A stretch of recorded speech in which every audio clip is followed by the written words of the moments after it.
You know it's not a good day when pictures of your city's computer system wind up on an ISIS propaganda video. How did that happen, and what else is vulnerable? We asked Dwayne Lindo to investigate. Dwayne. Well, Alan, it happens more often than one may think. Thousands of businesses and municipalities fall victim to hackers each year. And as we found out, if you don't take the necessary precautions to prevent a breach, it might mean bankruptcy or even worse. Frightening.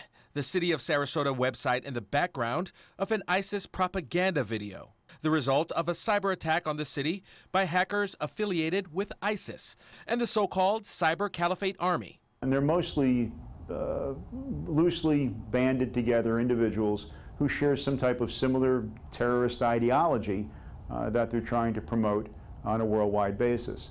It's one of the nastiest threats lurking the internet as of late. When we started receiving emails from staff that there was something amiss, something was wrong. It's called ransomware, a malicious software that threatens users from accessing sensitive data from their own system unless a payment is made. The hacking threat even hitting close to home.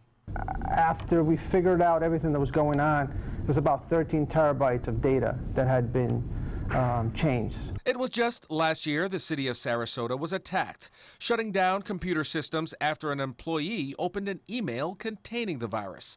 However, rather than pay off the criminals, Sarasota's IT director, Herminio Rodriguez, and his staff were able to recover most of the files and had the system back up within a day. The next step, says Rodriguez, not only working to address the problem, but updating their system as well. We basically bought a package that goes out there and gets fake emails or bogus emails that you want. It's called phishing. And what that package does, it packages those safely. Enter the Silent Group, a cybersecurity and forensic firm here in Sarasota, saying stories like this are all too common, pointing out that many times it could be terrorists or malicious foreign hackers that can cost municipalities millions of dollars. They can go ahead and get information on sensitive government projects, release information on community activities. Russian hackers looking to exploit vulnerabilities with voting networks, maximizing any private information they can find, such as social security numbers.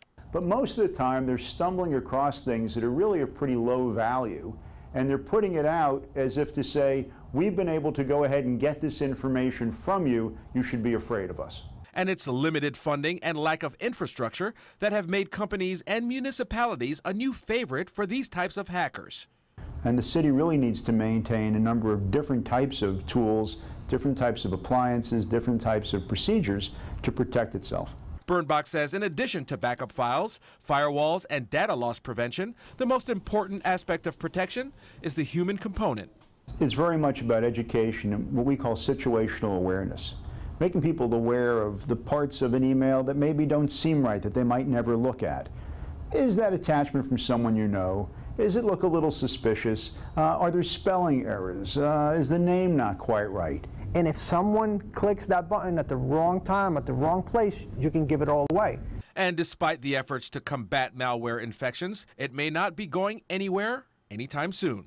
Ransomware has become absolutely huge the last year. Most of the time the payments are made using Bitcoin or some other type of cryptocurrency that really can't be tracked.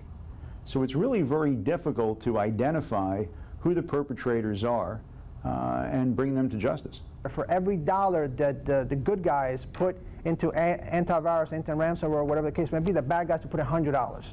So it's something that's just not going to go away. Now, 2016 had a 300% increase in ransomware attacks compared to 2015. And in just the first half of this year, it has risen by 250%, with experts predicting that ransomware damage may exceed more than $5 billion this year. Dwayne, thank you.